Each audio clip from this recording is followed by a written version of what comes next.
होती है उसी नारी को सुंदर कहा जाता है।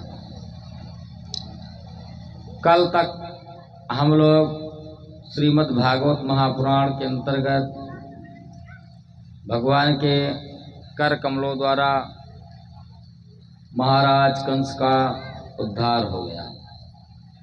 मैंने बताया था कि कंस की जो परम गति हुई वो भगवान का चिंतन करते करते जब मृत्यु का भय सामने आता है तो व्यक्ति का चिंतन बदल जाता है। तो डर से भय से कंस चिंतन करने लगा था, भगवान को प्राप्त कर लिया। और भगवान प्रसन्न भी होते हैं बहुत जल्दी, लेकिन जब आपका लग्न अच्छा हो, आपकी निष्ठा अच्छी हो, तो भगवान प्रसन्न हो जाते हैं। भगवान तो चोरों के ऊपर प्रसन्न हो जाते हैं। भगवान के लिए कोई चीज असंभव नहीं है। जिसके माता पिता को बंधन दिया कंस ने, भगवान उसका भी कल्याण कर दिया। तो कहने का भाव यह है, भगवान की कृपा कब हो जाए, कैसे हो जाए, कहाँ पर हो जाए, ये किसी को नहीं पता है। भगवान ने कंस का उद्धार किया। कंस के उद्धार के बाद यदुवंशियों का राजा महाराज उग्रसेन को बनाया। अपने माता पिता वसुदेव और देवकी से मिले। भागवत में श्री शुकाचार्य जी ने बताया कि जब भगवान मैया देवकी और वसुदेव जी के पास पहुंचे तो रोने लगे। हृदय से वसुदेव जी ने चिपका लिया। रोते रोते भगवान ने कहा, पिताजी, कंस के डर से ना तो आपको मेरी बाल्यावस्था का सुख मिला और ना मुझे अपने माता पिता का सुख मिला। बड़े लाड प्यार से माता पिता से मिलने के बाद बाबा आनंद आतिथ्य कक्ष में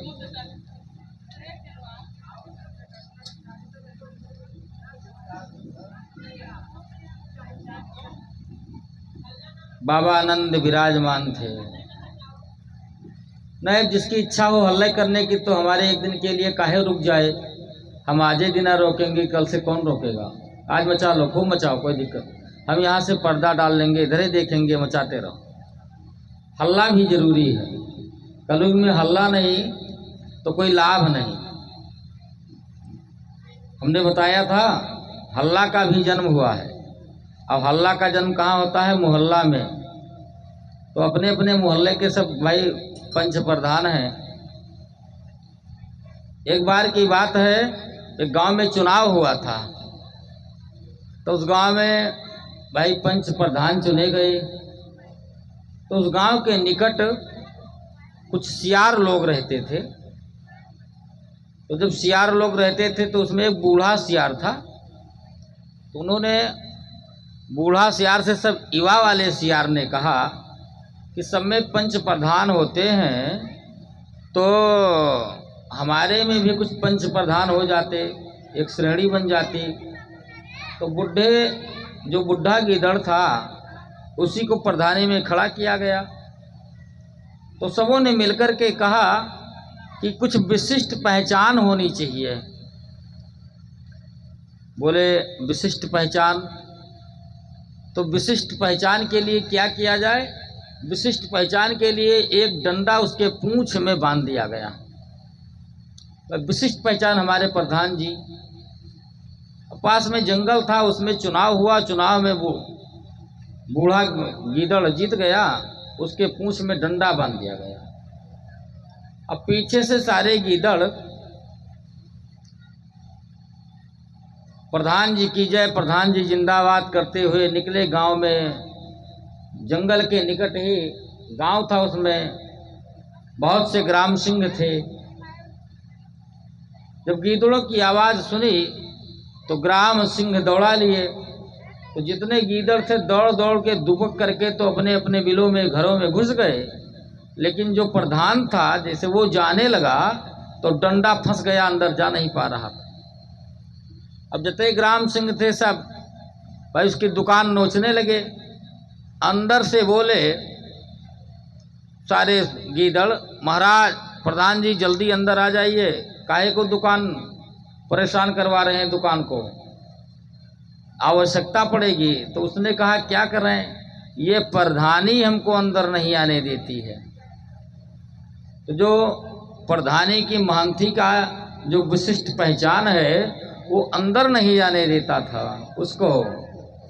तो जब तक कोलाहल नहीं होगा तब तक हमारे पंडाल की शोभा नहीं बनेगी। खैर कोई बात नहीं, खैर बीती तजो अब संभालो जरा, प्रेम गदगद हो आंसू निकालो जला। भगवान के जीवन में कितने संघर्ष आए, भगवान ने क्या क्या नहीं सहा, बहुत कुछ सहा।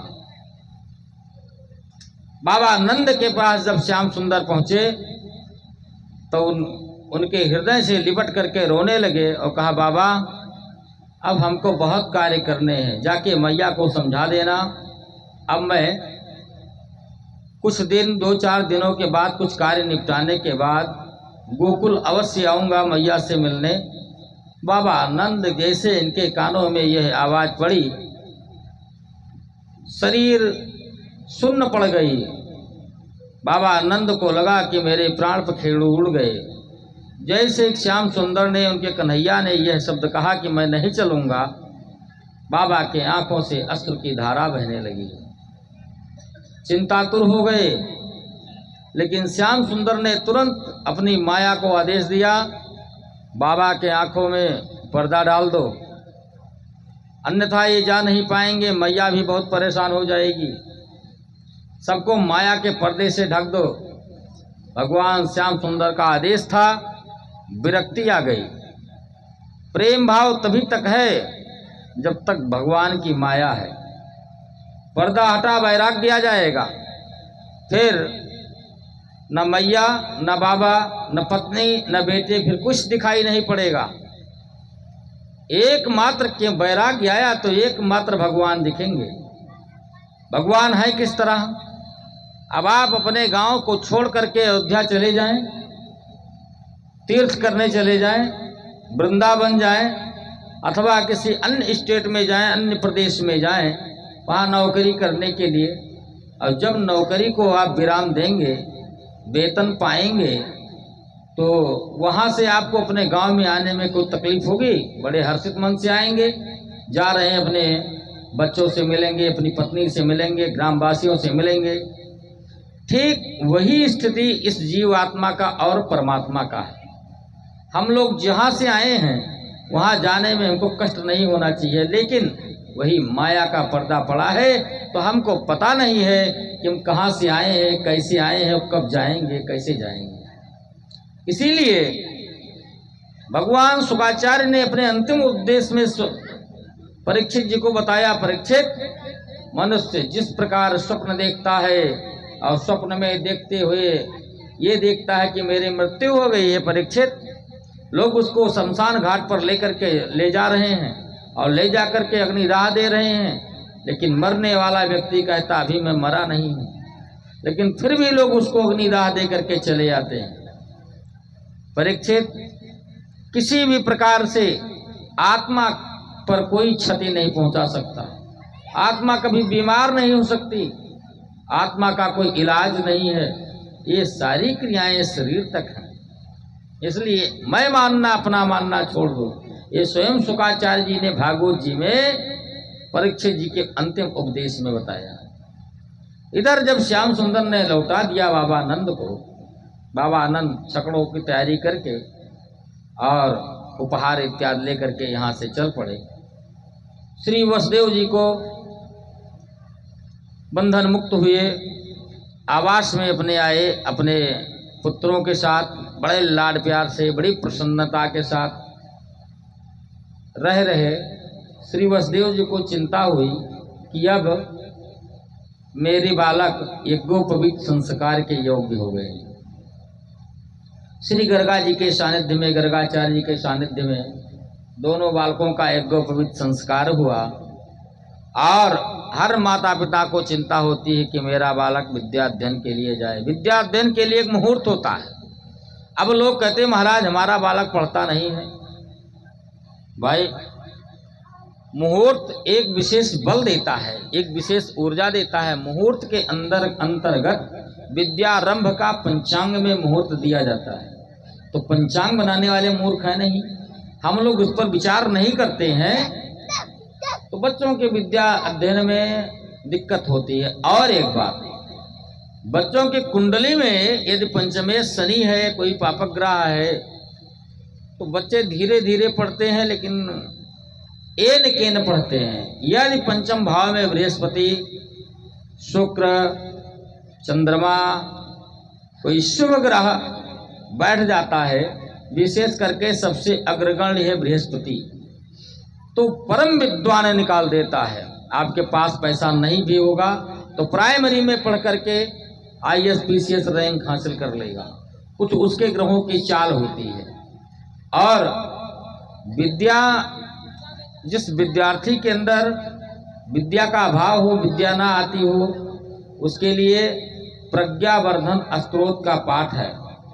और भगवान शंकर का रुद्रा अभिषेक पूजन है। विद्या कामा शिवा भजेत। विद्यार्थी को चाहिए कि उस शिव जी की उपासना करें, उनकी कृपा हो जाए तो विद्या प्राप्त हो जाती है। अब भगवान श्याम सुंदर के माता पिता श्री वसुदेव और देवकी ने देखा कि मेरा बालक पढ़ने के योग्य हो गया है।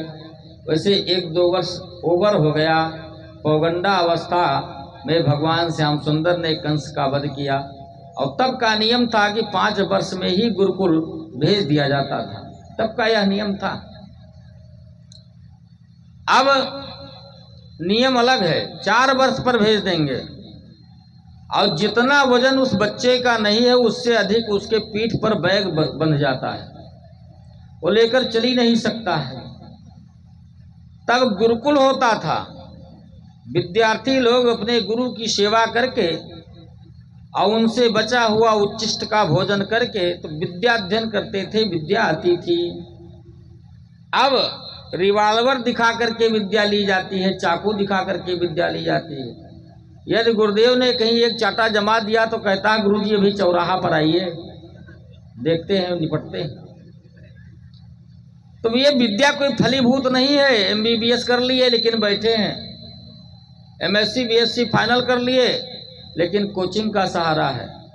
विद्या कोई फलीभूत नहीं है। जो विद्यार्थी अपने गुरु की सेवा करके और गुरु के आदेशानुसार